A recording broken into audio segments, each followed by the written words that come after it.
বিসমিল্লাহির রহমানির রহিম। আজ আমরা একটি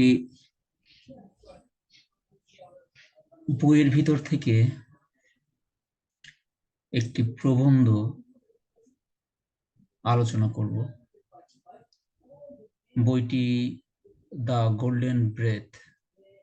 বইটি লিখেছেন মুলক রাজ আনন্দ। মুলক রাজ আনন্দ সম্পর্কে আমরা একটু জেনে নিই, আসলে তিনি কে ছিলেন। মুলক রাজ আনন্দ তিনি খাইবার পাখতুনখোয়া, পাকিস্তানে 12ই ডিসেম্বর 1905 সালে জন্মগ্রহণ করেন। অর্থাৎ তিনি জন্মগ্রহণ করেন যখন ব্রিটিশ ভারতে যখন ক্ষমতায় ছিল, ব্রিটিশ যখন শোষণ করত, সেই সময়ে মুলক রাজ আনন্দ জন্মগ্রহণ করেন এবং এর পরবর্তীতে তিনি জন্মগ্রহণ করেন পাকিস্তানে। কিন্তু তার পরবর্তী জীবন, পড়ালেখার জীবন এবং পড়ালেখা শেষ করার পরবর্তী জীবন মূলত তিনি ভারতে অবস্থান করেন এবং ভারতে তিনি সেখানে তার সাহিত্য জীবন এবং মৃত্যুর আগ পর্যন্ত, অর্থাৎ তিনি 2004 সালে মৃত্যুবরণ করেন, মৃত্যুর আগ পর্যন্ত তিনি ভারতে ছিলেন এবং ভারতীয় একজন নাগরিক হিসেবেই ছিলেন। তো 1924 সালে তিনি অমৃতসরের খালাসা কলেজ থেকে স্নাতক শেষ করেন। এরপর তিনি ইউনিভার্সিটি কলেজ ও ক্যামব্রিজ বিশ্ববিদ্যালয়ে অধ্যয়ন করেন। অর্থাৎ তিনি 1924 সালে তার স্নাতক শেষ করে গিয়ে তিনি আবার আরেকটি স্নাতক করেন তিনি ইউনিভার্সিটি কলেজ অফ লন্ডন থেকে, এবং এরপর তিনি পিএইচডি করেন ক্যামব্রিজ বিশ্ববিদ্যালয় থেকে। এবং যে পিএইচডিটা করেন হচ্ছে আপনার 1929 সালে তিনি বার্টন রাসেলের উপরে গবেষণা প্রবন্ধ লিখে দর্শন শাস্ত্রে পিএইচডি ডিগ্রি অর্জন করেন। আনন্দ 1938 সালে একজন ইংরেজ অভিনেত্রীকে বিয়ে করেন। অর্থাৎ তিনি বৈবাহিক জীবনে প্রবেশ করেন 1938 সালে, যখন তার বয়স 34 তখন। কিন্তু তার এই সংসার বেশি দিন টেকেনি, 10 বছরের সংসার ছিল। 1948 সালে তার দুজনের মাঝে বিবাহ বিচ্ছেদ ঘটে। এরপর তিনি মূলত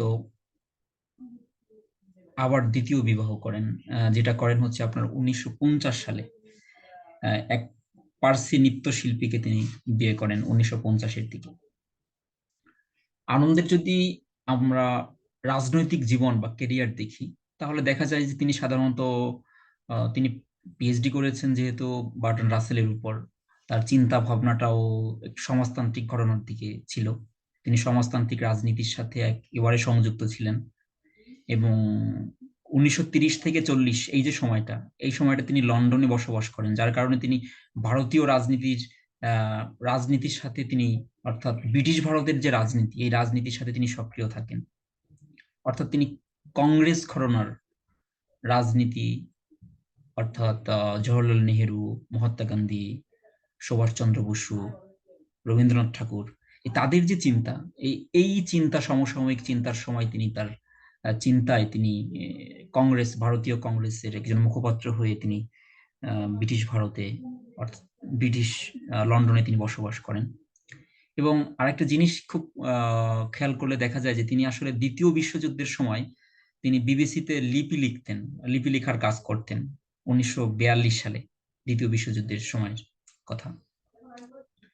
এবং তিনি দেখা যাচ্ছে যে এই যে যে সময়গুলো আছে, বিদেশে থাকার সময়গুলোতে তিনি মহাত্মা গান্ধী বলেন, জওহরলাল নেহেরু বলেন, রবীন্দ্রনাথ ঠাকুর বলেন, এদের উপরে তিনি অনেক বক্তৃতা করেছেন, অনেক বিবৃতি দিয়েছেন, বক্তৃতা করেছেন। তো এই বিষয়টা আসলে খুবই দেখা যায় যে খুবই মানে তিনি ইনফ্লুয়েন্স হয়েছিলেন কাদের দ্বারা। তো তিনি 1945 সালে তিনি দেশে যান এবং তার সাহিত্য কর্ম বা তার সৃষ্টি জগতের যে যা জায়গাটা আছে তিনি মনোনিবেশ করেন। কিন্তু সবচেয়ে মজার যে বিষয়টা সেটা হচ্ছে যে তিনি তার সাহিত্য কর্ম দিয়ে আহ এমন কিছু সৃষ্টি করেছেন যার কারণে তাকে ভারতীয় চার্লস ডিকেন্স তাকে ডাকা হতো। তিনি ভারতের চার্লস ডিকেন্স ছিলেন।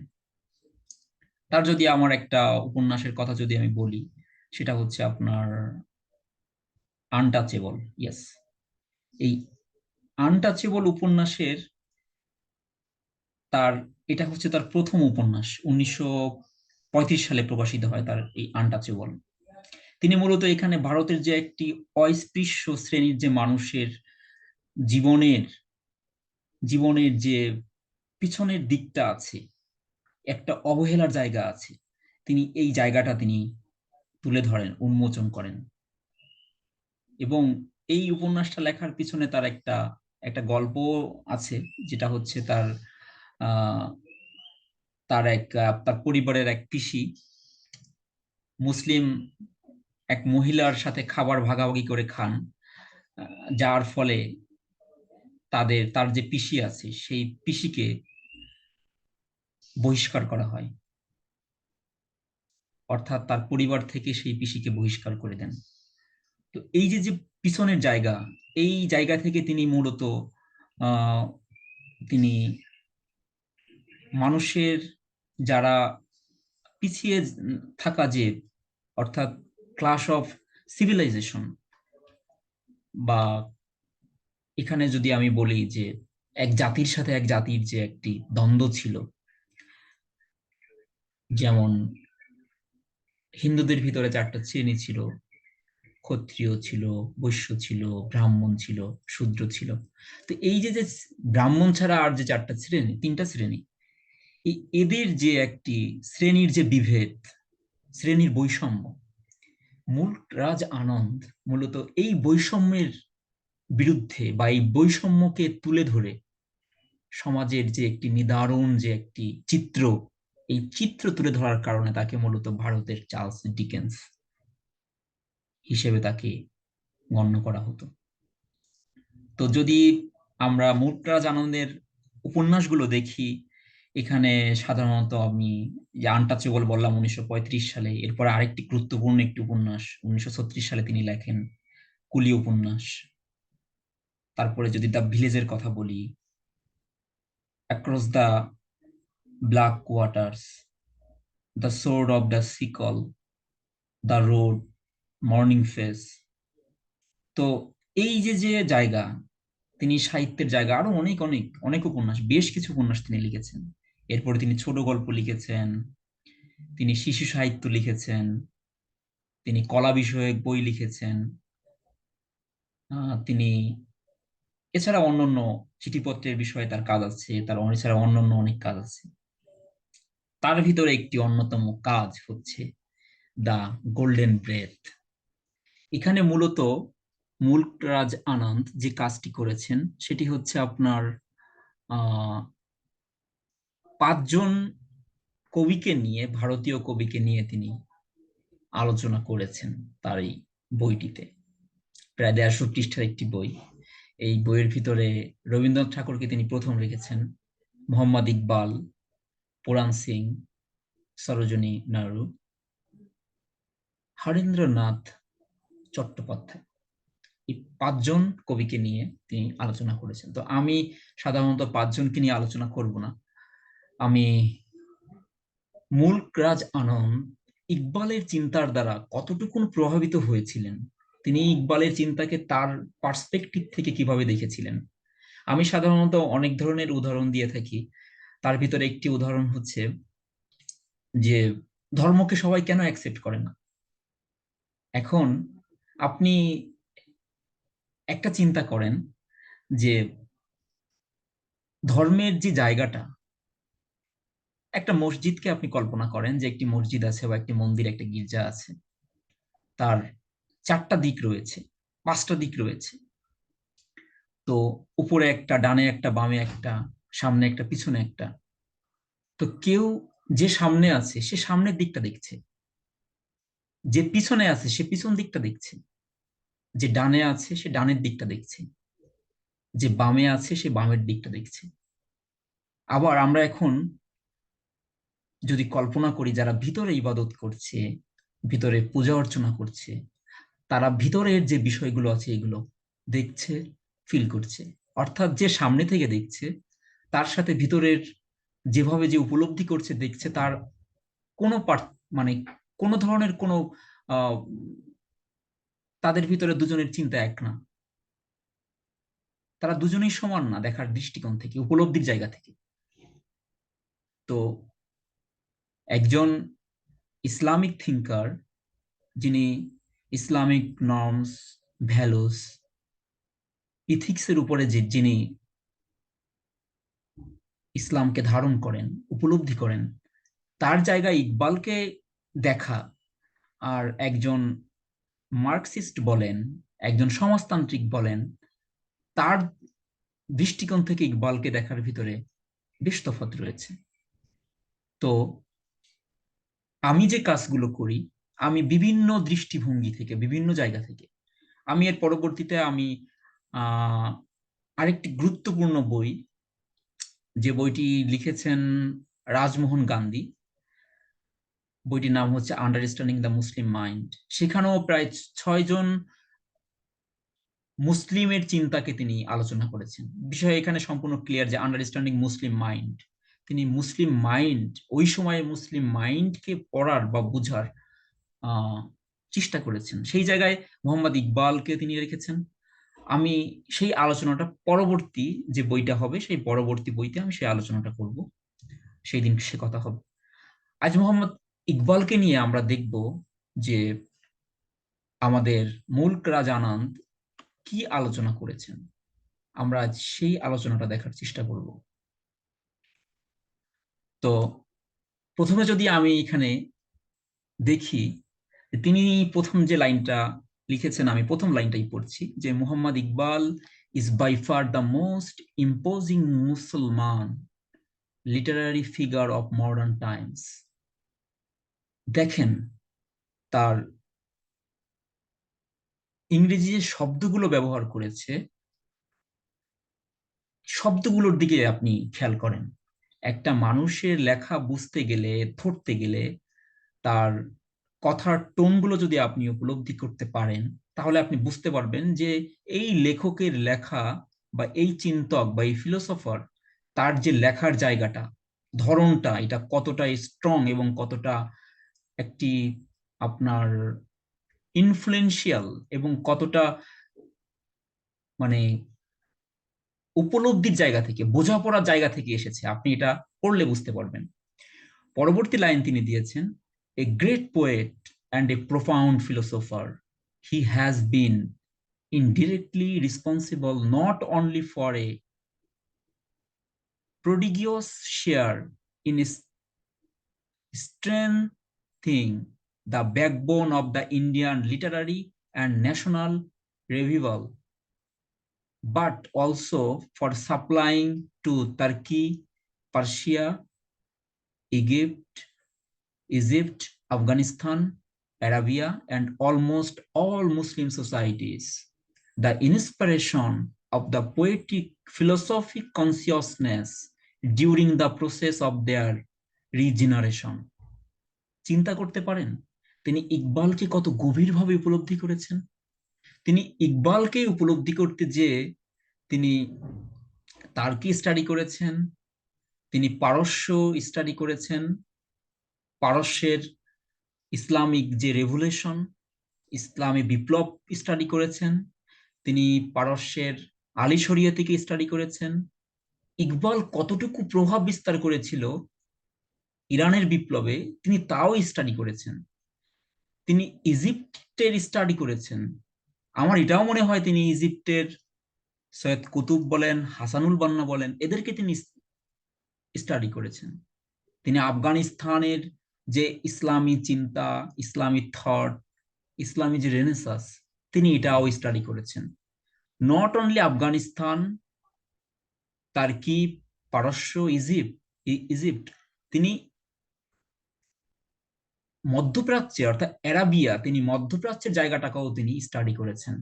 এবং তিনি এটা ভালো করে দেখেছেন যে ইকবালের যে পোয়েটিক ফিলোসফিক কনসিয়াসনেস এটা কতটা রিজেনারেট করতে পেরেছিল ওই সময়। তিনি সেই চিন্তাটাকে তিনি তুলে ধরার চেষ্টা করেছেন। এরপর তিনি বলেছেন যে ইকবাল আসলে ইকবাল হয়ে উঠলো কিভাবে, ইকবালের জন্ম হলো, ইকবাল কার মাধ্যমে ইকবাল হয়ে উঠলেন। তিনি মাওলানা জালালউদ্দিন রুমির কথা বলেছেন, and other mystical poets of Persia, তার কথা তিনি এরপর তুলে ধরেছেন। এরপরে তিনি তার যে শিক্ষক ছিল, লাহোরের আগের শিক্ষক ছিল, যাকে তিনি শামসুল উলামা অর্থাৎ the son of the learned, Syed Mir হাসানের কথা তিনি বলেছেন যে ইকবাল যে ইকবাল হয়ে উঠেছে তার পিছনে কারা কারা ছিল। সৈয়দ মীর হাসান ছিল। এবং তিনি যে খুদির কথা বলেছেন, পরবর্তী তিনি বিস্তারিত আরো এটা নিয়ে আলোচনা করেছেন, আমরা তখন দেখব। এখানে তিনি যে কথাটা বলেছেন যে ইকবাল তিনি উর্দু কবিতা ছেড়ে, উর্দু ভাবে কবিতা লেখা বাদ দিয়ে তিনি মূলত আহ উর্দুতেও লিখেছেন, ফার্সিতেও লিখেছেন, ইংরেজিতে তিনি তার বক্তব্য দিয়েছেন, লেকচার সিরিজ করেছেন। তো এখানে তিনি যে কথাটা বলেছেন যে like most Indian youths of his day, Iqbal also read voraciously in Ghalib, Job, Mir, Hali, and other Urdu poets who had already built up a vast body of poetical literature on the debris of the new language which had grown up in the mixed comes of Mughal civil and military life. আপনি চিন্তা করতে পারেন যে তার যে লেখার জায়গাটা ছিল, তার যে স্টাডি করার যে জায়গাটা ছিল, তিনি ইকবালকে কতটা স্টাডি করেছেন। তিনি ইকবালকে স্টাডি করার ফলশ্রুতিতে তিনি কিন্তু বুঝতে পেরেছেন যে তিনি ইকবাল সরাসরি আপনার চিঠি দিয়েছেন, তার কবিতা দিয়েছেন ওই সময়ের উর্দু কবি হালিকে। এরপরে তিনি গালিবের দ্বারা ইনফ্লুয়েন্স হয়েছেন, মীর হাসানের দ্বারা, মীরের মাধ্যমে তিনি ইনফ্লুয়েন্সড হয়েছেন। তো এই যে জায়গাটা, এই জায়গাটা তিনি একেবারে স্পষ্টভাবে তিনি এখানে তুলে ধরার চেষ্টা করেছেন। এরপরে বলেছেন যে Iqbal university town of Lahore, লাহোরে পড়াশোনা করতে আসছে এবং তার একেবারে কেরিয়ারের প্রথম থেকেই তিনি মূলত সুফিস্টিক যে একটি পরিবেশ, সুফি পরিবেশের ভিতর থেকেই ইকবাল বড় হয়েছেন। তার বাবা ছিলেন একজন সুফি, এটা তো আমরা সবাই জানি। এবং এই যে যে তিনি যে লাহোরে এসেছেন, এই লাহোরে থাকার সময়টায় তিনি স্যার থমাস আর্নল্ডের সাথে তার পরিচয়, এবং তিনি থমাস আর্নল্ডের দ্বারাও তিনি প্রভাবিত হয়েছেন, এই কথা তিনি বলেছেন। অ্যান্ড লাস্টে যে কথাটা তিনি বলেছেন যে university of north India with the reputation of the scholar deeply, এটা মূলত তিনি টমাস আর্নল্ডের কথা বলেছেন এই জায়গাটায়। তো এরপর তিনি আসলেন যে from now onwards Iqbal frequently began to be dragged by his college friends to mushairas. অর্থাৎ ইকবাল এই যে সময়টায়, পরবর্তীতে সময় দেখা যাচ্ছে যে ইকবাল তার কলেজ ফ্রেন্ডের সাথে তিনি বিভিন্ন রকমের কবিতা, অর্থাৎ মুশাহেরা, যেটা একটা কবিতা আড্ডা হতো। এবং এরপর থেকেই এই এই স্কুল যে স্কুল ডেজ, তার শিয়ালকোটের যে স্কুল জীবন, এই স্কুল জীবনে তার এই কবিতা লেখার যে একটি ঝোঁক, এটা দিন দিন শুধু বাড়তেই থাকে। তিনি হিমালয় কবিতা লেখেন, যেটাকে তিনি হিন্দুস্তানের বিষয়টা তুলে ধরেছেন। দ্য হিমালয় ক্যাপচার্ড দ্য টং of the nation so that like many of his later songs, not above the one about India, which has become the Indian national anthem, it is spread throughout the length and breadth of Hindustan with the rapidity and intensity of a cyclone, and the length and alloy of village, town and city resounded with the echoes of little boys and girls who ran about wildly singing, deafening torches. তো ইকবাল মূলত এই যে সময়, এই সময়ে আহ ইকবাল ভারতীয় জাতীয়তাবাদ নিয়ে তিনি লেখালেখি করেছেন এবং তার কণ্ঠের সাথে কণ্ঠ মিলিয়ে কোটি মানুষের কণ্ঠে তখন ন্যাশনালিজমের যে একটি একটি কোরাস, এই কোরাস কিন্তু তখন গাইতে থাকে। এবং বিশেষ করে তিনি ইকবালের এটা নিয়ে আলোচনা করার পিছনে কারণ আছে। ইকবালের তিনি আসলে তার বেড়ে ওঠার সময় থেকে শুরু করে তিনি এগুলো নিয়ে আলোচনা করেছেন। যেমন তিনি এখানে বলেছেন যে 1901 সাল থেকে 1905 সাল পর্যন্ত এই যে সময়টা, তিনি 1901 সালে লাহোরে আসেন এবং 1905 সাল পর্যন্ত তিনি লাহোরে থাকেন এবং এরপরে তিনি তিনি ইংল্যান্ড চলে যান। তো এই চলে যাওয়ার আগ পর্যন্ত সময় নিয়ে তিনি তার যে জাতীয়তাবাদী চিন্তা, ভারতের ভারতের ভারতীয় স্বাধীনতা নিয়ে তার যে লেখালেখি, এই বিষয়গুলোকে তিনি এখানে হাইলাইট করেছেন। এবং তিনি পরবর্তীতে ইকবালের যে কবিতাগুলো আছে এখানে তিনি কয়েকটি বিষয়ে কথা বলেছেন যে no doubt many of these poems are expressly stated to be written on English models. For instance, Hamdarodi sympathy is fashioned on copper. অর্থাৎ তিনি ইংলিশ মডেলে কবিতা লিখেছেন। তিনি হামদর্দির কথা বলেছেন যে এটা মূলত কপারের ফ্যাশনে লেখা হয়েছে। এরপরে তিনি বলছেন যে পায়ামি সুবা, এই পায়ামি সুবার কথা বলছেন, এটা লং ফিলোর কথা বলছেন, যেটা লং ফিলোর স্টাইলে লেখা হয়েছে। এরপরে তিনি বলেছেন ইশক অর মৌত, লাভ অ্যান্ড ডেথ, এটা তিনি বলেছেন টেনিসনের স্টাইলে লেখা হয়েছে। এরপরে বলেছেন রুকসাতি বাজম জাহান, ফেয়ারওয়েল ও ওয়ার্ল্ড, এটার কথা বলেছেন। অ্যান্ড এক পাহাড় এক গুলারি, এটা মূলত তিনি ইমারসনের কথা বলেছেন।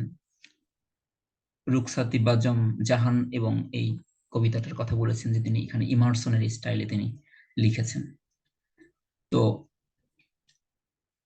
ইকবাল পরবর্তীতে, আমি এর আগে একটা কথা বলেছিলাম যে he is trying to enrich the poor vocabulary of Urdu by introducing into the touching metaphors and the tender images of Persian as well as of the Punjabi and other Indian dialects. তো ইকবাল উর্দু ভাষাকে সমৃদ্ধ করার চেষ্টা করেছেন, উর্দু ভোকাবুলারিকে সমৃদ্ধ করার চেষ্টা করেছেন তিনি, বা কথা ভেবেছেন, এবং তিনি বিভিন্ন ধরনের মেটাফোর ইউজ করেছেন পাঞ্জাবি এবং আদার ইন্ডিয়ান ডায়ালেক্টস থেকে। এরপরে বলেছেন ইকবাল সাধারণত there is one other thing Iqbal wants to do. He wants to express his vehement support of the belief then generally held in the India that the blending of the East and the West would produce a better world. তিনি বিশ্ব দরবারের কাছে, east এবং ওয়েস্টের কাছে তিনি ইন্ডিয়াকে represent করেছেন,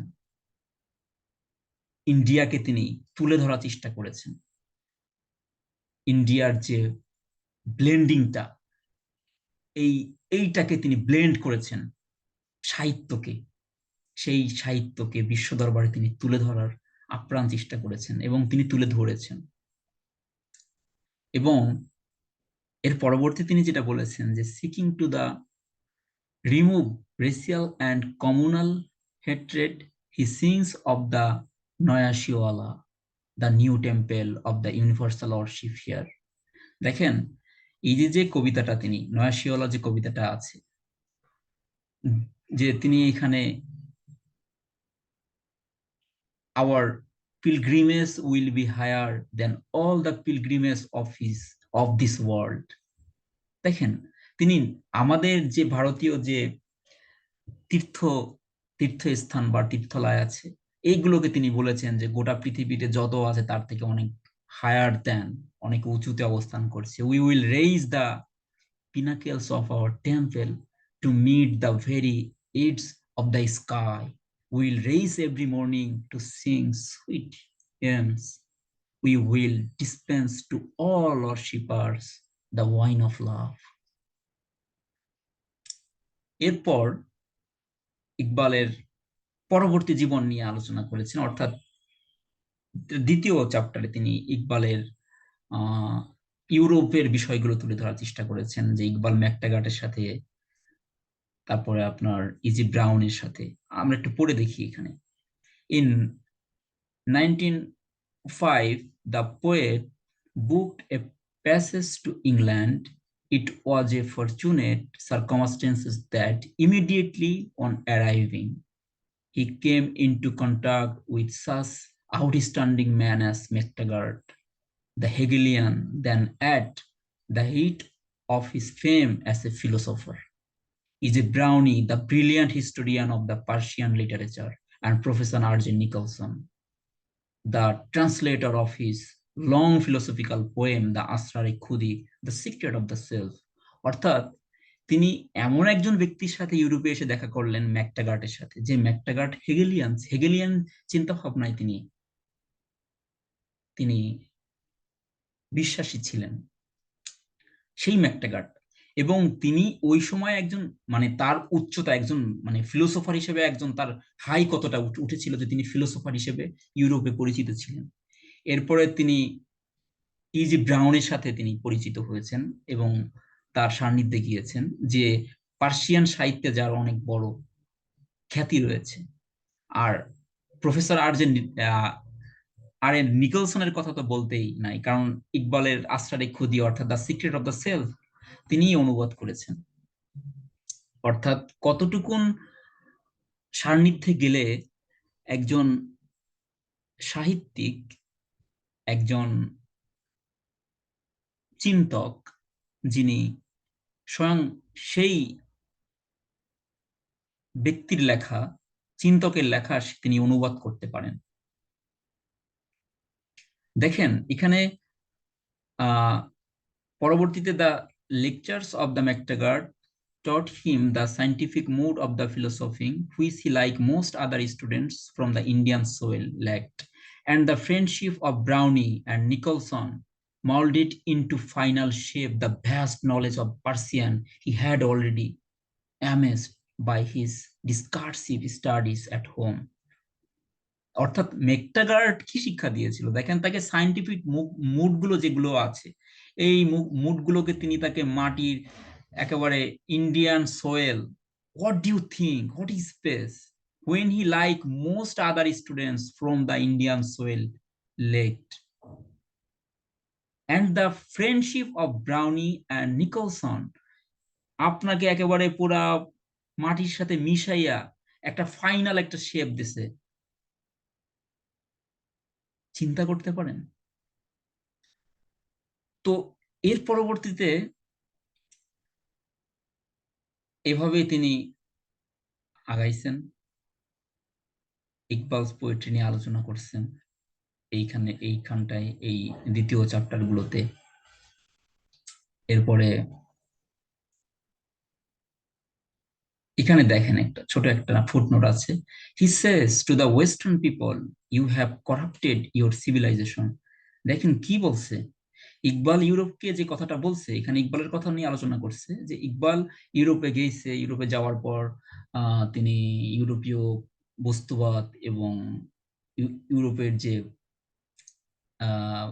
আপনার আধ্যাত্মিকতা বলেন, আধ্যাত্মিক দিকগুলো আছে, সিভিলাইজেশন বলেন, কালচার বলেন, এগুলো স্টাডি করার পরে ইকবাল বলতেছে, he says to the western people you have corrupted your civilisation, you will soon commit suicide with the very weapons with which you have forced your ডেস্টিনস।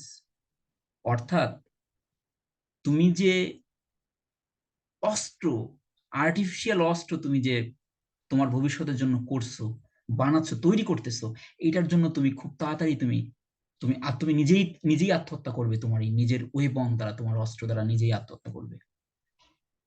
এরপরে দেখেন তিনি যে কথাটা বলছেন আবার, যে he had felt the inner rhythm of the rising eastern tide and he could talk about its future with authority. A new era is about to begin, he says to Asia. He heralds, অর্থাৎ ইকবালের কথা বলছে, হি হেরাল্ডস, অর্থাৎ ইকবাল হচ্ছে একজন pioneer, একজন ambassador, a new tavern, এবং আবার এখানে বলছে ওয়াইন শপ, বলছে, চিন্তা করতে পারেন, where everyone will come to drink the wine of ideas, for all men are equal before god.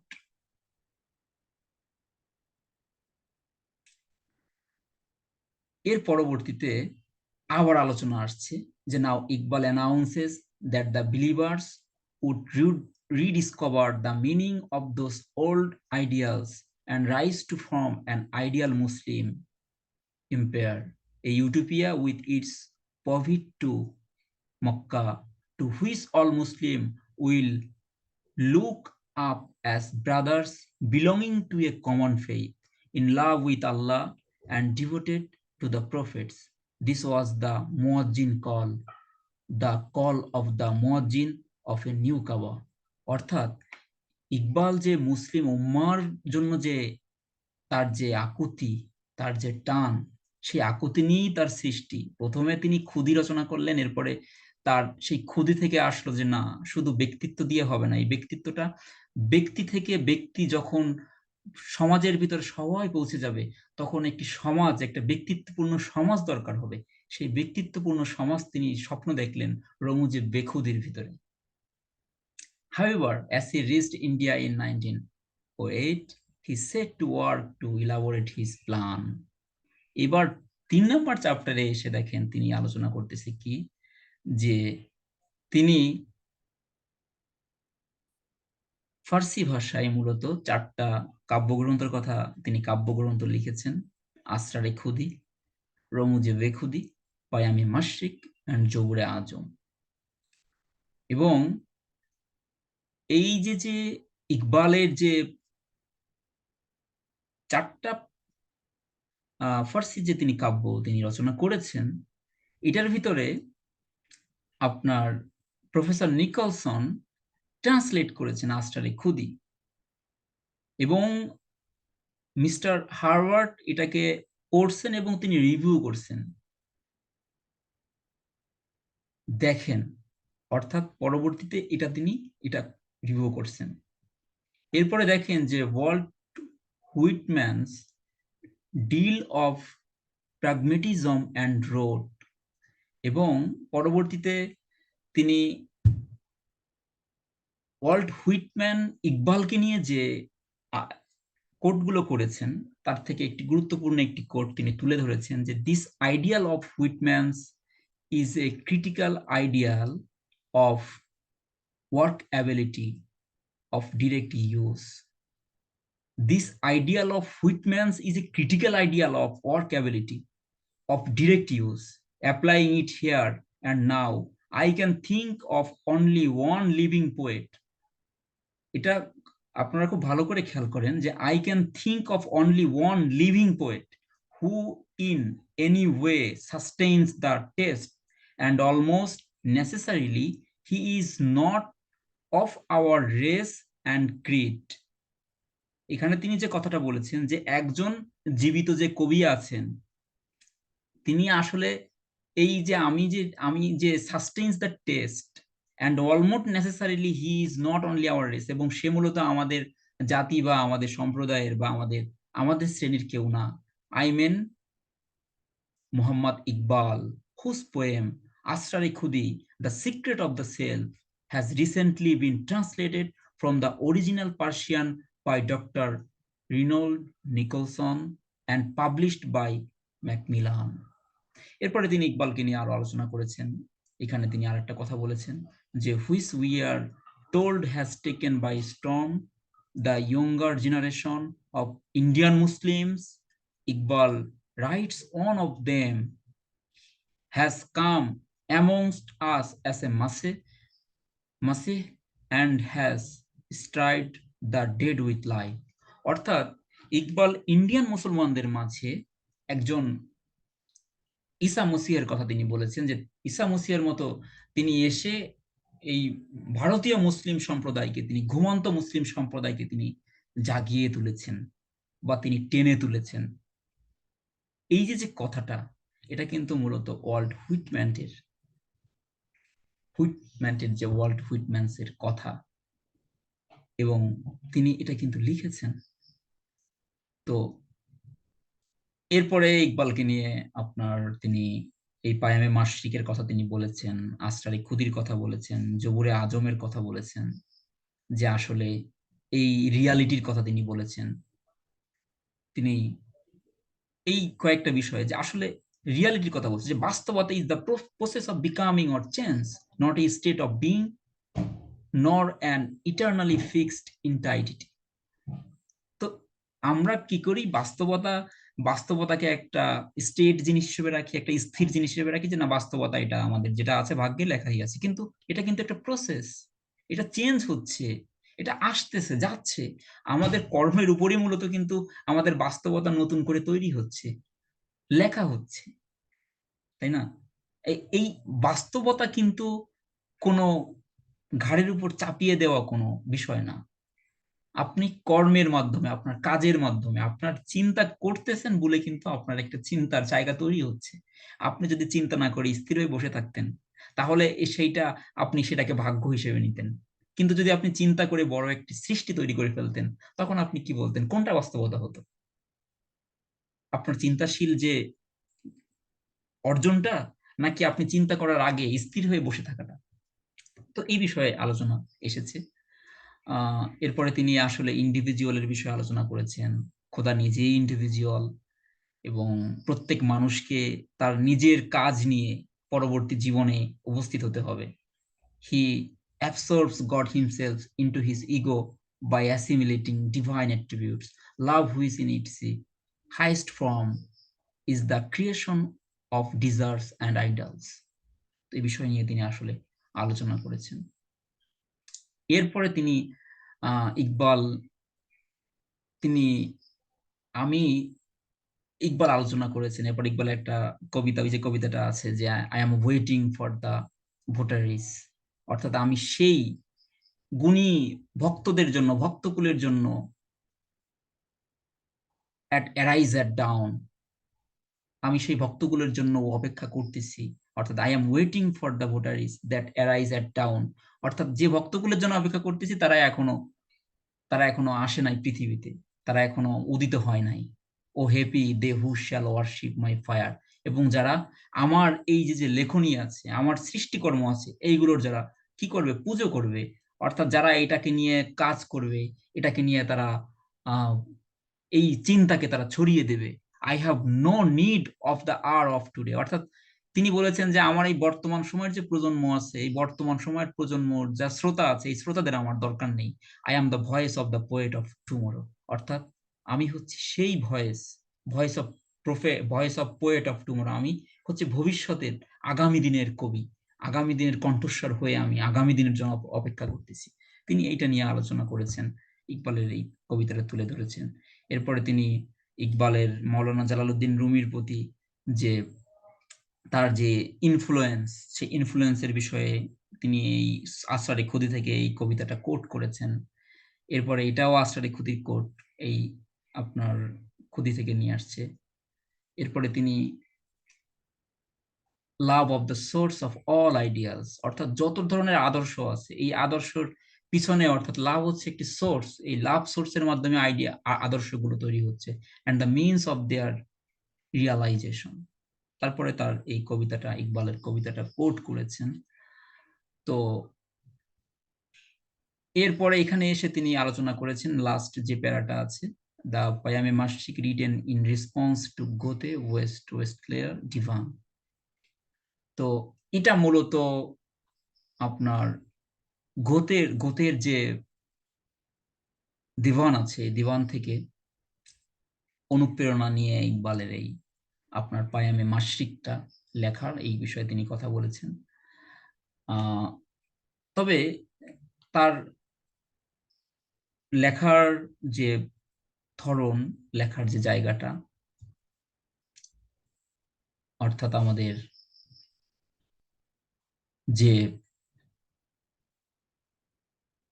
মুল্ক রাজ আনন্দ, মূলত কয়েকটা দাগে যদি এখানে আলোচনা করা হয়, তিনি ইকবালকে নিয়ে বেশ স্টাডি করেছেন এবং তিনি ইকবালের অর্থাৎ 1905 থেকে যদি আমি দেখি যে 1905 পর্যন্ত তার জীবনকে নিয়ে একটু আলোচনা করেছেন। 1905 থেকে তার পরবর্তী জীবন নিয়ে তিনি আলোচনা করেছেন। অর্থাৎ তিনি যখন লন্ডন ছিলেন, তিনি যখন ক্যামব্রিজে পড়াশোনা করেছেন, তিনি যখন তার ডেভেলপমেন্ট মেটাফিজিক্স ইন পার্সিয়া, এবং তিনি বলেছেন যখন তিনি লন্ডনে ছিলেন ওই সময় তিনি অত বেশি কাব্যচর্চা বা কবিতা লেখেননি। ওই সময় তিনি অত বেশি কবিতার ভিতরেও ছিলেন না। আহ, তো এই জায়গা থেকে দেখা যাচ্ছে যে তিনি ওই সময়টায় ইকবালের ইকবালের চিন্তাটা কতটুকুন শক্ত হয়েছিল, চিন্তাটা কতটুকুন আহ কার কার মাধ্যমে তিনি সেই চিন্তা ইকবাল প্রভাবিত হয়েছিলেন। তিনি নিকলসনের কথা বলেছেন, তিনি আহ ম্যাকটাগার্ডের কথা বলেছেন, তিনি এজে আরবাড়ির কথা বলেছেন, আরবেরির কথা বলেছেন। তো এই যে যে জায়গাটা, এই জায়গায় ইকবালের জীবিত ব্যক্তিদের সাথে তার কি ধরনের সম্পর্ক ছিল, এই বিষয়গুলো নিয়ে তিনি আলোচনা করেছেন। এরপরে ইকবালের মূলত তিনি ফার্সি ধারার যে কাব্যগুলো আছে, আহ, তিনি এই কাব্য নিয়েই তিনি আলোচনা করেছেন। 4টা কাব্য নিয়ে আলোচনা করেছেন। আহ তিনি জাভিদনামা নিয়ে তেমন কোনো, এটাও ফার্সি কাব্য, কিন্তু এটা নিয়ে তিনি আলোচনা করেননি। তো যাই হোক, আজ যতটুকুন সংক্ষিপ্তভাবে একটু টুকটাক আলোচনা করলাম, আমার কাছে মনে হয়েছে যে বইটা অনেক গুরুত্বপূর্ণ। এই বইটায় আসলে ইকবালকে নতুন ভাবে নতুন দৃষ্টিকোণ থেকে জানার সুযোগ আছে, উপায় আছে। তো এই জন্য আর কি পড়া। তো আপনাদের সাথেও সেইভাবে শেয়ার করলাম। তো ভালো থাকবেন। পরবর্তী কোনো বইয়ের আলোচনায় আবার কথা হবে। আসসালামু আলাইকুম রহমতুল্লাহ।